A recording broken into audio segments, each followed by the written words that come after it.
ಈಗ ಇಡಿ ದಾಳಿಯನ್ನ ಮಾಡಿರುವಂಥದ್ದು ರಾಜಕೀಯ ಚರ್ಚೆಗಳಿಗೆ ಬಹಳ ಎಡೆ ಮಾಡಿಕೊಟ್ಟಿದೆ. ರಾಜಕೀಯವಾಗಿ ಒಂದಾದ ನಂತರ ಒಂದು ಹೇಳಿಕೆಗಳಿಗೂ ಕೂಡ ಎಡೆ ಮಾಡಿಕೊಡ್ತಾ ಇದೆ.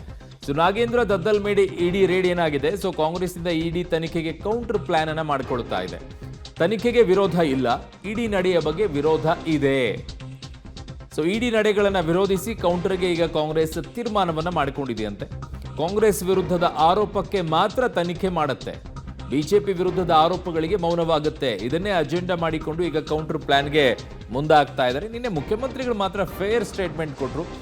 ಅವ್ರಿಗೆ ಏನು ಬೇಕೋ ಅವ್ರು ಮಾಡ್ತಾರೆ, ಕ್ರಮ ಏನಿದೆ ಕಾನೂನು ಯಾವ ರೀತಿಯಾಗಿ ಕ್ರಮ ತೆಗೆದುಕೊಳ್ಬೇಕು ಮಾಡ್ತಾರೆ, ತಪ್ಪಿದ್ರೆ ತಪ್ಪು, ಇಲ್ಲ ಅಂದರೆ ಇಲ್ಲ ಅನ್ನುವಂಥದ್ದು ಫೇರ್ ಅದು ಸ್ಟೇಟ್ಮೆಂಟು. ಪರಮೇಶ್ವರ್ ಅವ್ರದ್ದು ಕೂಡ ಫೇರ್ ಆಗಿದ್ದು. ಬಟ್ ಒಂದೇ ಬಂದಿದ್ದಂದರೆ ಮಧು ಬಂಗಾರಪ್ಪನವರ ಸ್ಟೇಟ್ಮೆಂಟು ಚಟ ಅಂತ ಹೇಳಿ. ರಾಜ್ಯದಲ್ಲೂ ಕೂಡ ಈಗ ಹಾಗಿದ್ರೆ ಚಟಗಳೇ ಶುರು ಆಗ್ಬಿಡುತ್ತಾ ಅಂತ. ತಪ್ಪು ಮಾಡಿರುವಂಥ ವಿಚಾರದಲ್ಲಿ ಮಾತನಾಡೋದಿಲ್ಲ. 187 ಕೋಟಿ ಎಲ್ಲಿ ಹೋಯ್ತು ಅನ್ನೋದನ್ನ ಯಾರೂ ಹೇಳೋದಿಲ್ಲ. ಅದು ಯಾಕೆ ಹಂಗೆ ಮಾಡಿದ್ರು ಅನ್ನುವಂಥದ್ದು ಅದು ಚಟ ಅಲ್ವಾ? ದುಡ್ಡು ತಿನ್ನೋದು ಅದು ಚಟ ಅಂತ ಹೇಳ್ಬೇಕಾ? ದಾಳಿ ಮಾಡಿದ ತಕ್ಷಣ ಅದು ಚಟ ಅಂತಾರೆ. ದಾಳಿ ಯಾಕೆ ನಿಮ್ಮ ಮೇಲೆ ಆಗಲ್ಲ ಮಧು ಬಂಗಾರಪ್ಪನವರೇ? ನಿಮ್ಮ ಮೇಲೆ ಯಾಕೆ ಆಗಲ್ಲ? ಯಾಕೆ ಪರಮೇಶ್ವರ್ ಮೇಲೆ ಆಗಲ್ಲ? ಯಾಕೆ ಸಿದ್ದರಾಮಯ್ಯನವ್ರ ಮೇಲೆ ಆಗೋದಿಲ್ಲ? ಯಾಕೆ ಇಲ್ಲಿ ಮಾತ್ರ ಆಯಿತು? ಚಟ ಹೇಗಾಗುತ್ತೆ ಇದು? ಅಮ್ಮ ಅವರು ನಿನ್ನೆ ದಿವಸ ದದ್ದಲ್ ಅವರಿಗೆ ಮತ್ತು ನಾಗೇಂದ್ರ ಅವರಿಗೆ ಕರೆದು ತನಿಖೆಗೆ ಕರೆದಿದ್ದಾರೆ. ಅವ್ರನ್ನ ಇವತ್ತು ಕೂಡ ಬರಲಿದ್ರು. SITನವರು ತನಿಖೆಯನ್ನು ಚುರುಕುಗೊಳಿಸಿ ಅವರ PAಗಳು ಅವ್ರ ಹೇಳಿಕೆಗಳನ್ನ ಕೊಟ್ಟಿದ್ದರು ಅಂತೇಳಿ ಆ ಆಧಾರದ ಮೇಲೆ ಅವ್ರನ್ನ ಕರೆಸಿದ್ದಾರೆ. ಇವತ್ತು ಮತ್ತೆ ಬಂದು ಆ ಕಂಟಿನ್ಯೂಷನ್ನು ಆಗಬೇಕು ಅಂತ. ಈ ಮಧ್ಯೆ ಇಡಿ ಅವರು ದದ್ದಲ್ ಅವರಿಗೆ ಅವರ ಮನೆ ಮೇಲೆ ಅವರ ಆಫೀಸ್ ಮೇಲೆ ಎಲ್ಲ ದಾಳಿ ಮಾಡಿದ್ದಾರೆ ಅಂಥೇಳಿ, ಅವರು ಯಾವ ಕಾರಣಕ್ಕೆ ಮತ್ತು ಯಾವ ಮಾಹಿತಿ ಆಧಾರದ ಮೇಲೆ ಅವ್ರು ಮಾಡಿದ್ದಾರೆ ನಮಗೇನು ಗೊತ್ತಿಲ್ಲ. ಅದರಿಂದ ನಾನೇನು ಅದಕ್ಕೆ ಪ್ರತಿಕ್ರಿಯೆ ಕೊಡೋದಕ್ಕೆ ಬರೋದಿಲ್ಲ.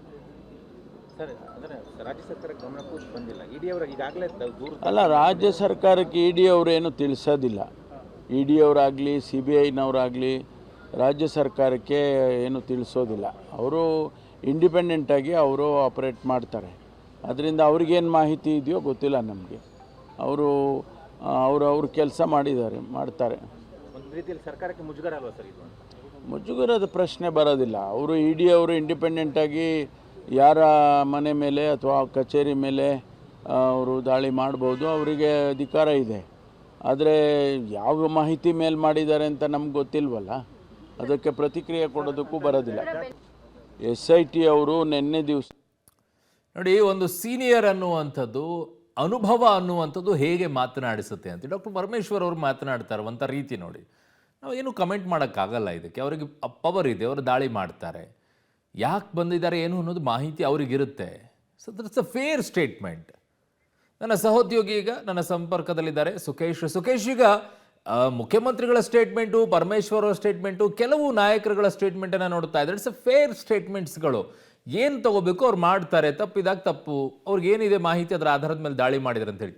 ಕೆಲವರು ಮಾತ್ರ ಬಿಯಾಂಡ್ ಈ ದಾಳಿಯ ಮೂಲಕವಾಗಿ ಅದಕ್ಕೆ ರಾಜಕೀಯ ಲೇಪನವನ್ನು ಕಟ್ಟಿ ಚಟ ಅನ್ನುವಂಥದ್ದನ್ನೆಲ್ಲ ಮಾತನಾಡೋಕ್ಕೆ ಶುರು ಮಾಡಿದ್ದಾರೆ. ಇದು ಹಲವು ಟೀಕೆಗಳಿಗೆ ಎಡೆ ಮಾಡಿಕೊಡುತ್ತಾ ಅಂತ.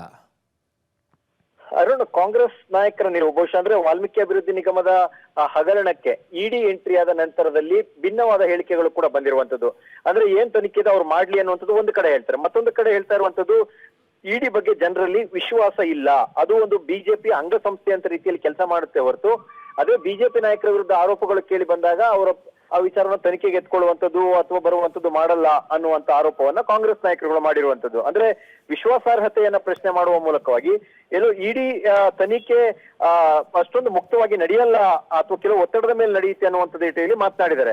ಅಂದ್ರೆ ಇಡೀ ನಿಗಮದ ಹಗರಣದ ಬಗ್ಗೆ ನಮ್ಗೆ ವಿರೋಧ ಇಲ್ಲ, ಹಗರಣದ ತನಿಖೆ ಮಾಡ್ಲಿ, ಆದ್ರೆ ಇಡಿ ಮಾಡೋದ್ರಿಂದ ಅಂದ್ರೆ ಎಲ್ಲೊಂದ್ ಕಡೆ SITನ ಸಾಕಿತ್ತು ಅನ್ನೋ ಕಾರಣಕ್ಕೋ ಅಥವಾ ಇಡಿ ಒಂದು ಪಕ್ಷಪಾತ ಮಾಡುತ್ತೆ ಅನ್ನುವಂತ ಆರೋಪನ ರಾಜಕೀಯವಾಗಿ ಅನ್ನುವಂಥದ್ದು ಕೂಡ ಪ್ರಶ್ನೆ ಆಗುತ್ತೆ. ಆದ್ರೆ ವಿಭಿನ್ನವಾದ ಹೇಳಿಕೆಯಂತೂ ಕಾಂಗ್ರೆಸ್ ನಾಯಕರುಗಳು ಕೊಡುವ ಮೂಲಕ ಒಂದು ರೀತಿಯಲ್ಲಿ ಕೌಂಟರ್ ನ ಮಾಡ್ತಾ ಇರುವಂತೆ ಕಂಡು ಬರ್ತಾ ಇದೆ. ಅರುಣ್. ಓಕೆ ಸುಖೇಶ್, ನಿಮ್ಮೆಲ್ಲ ಮಾಹಿತಿಗೆ ಧನ್ಯವಾದಗಳು.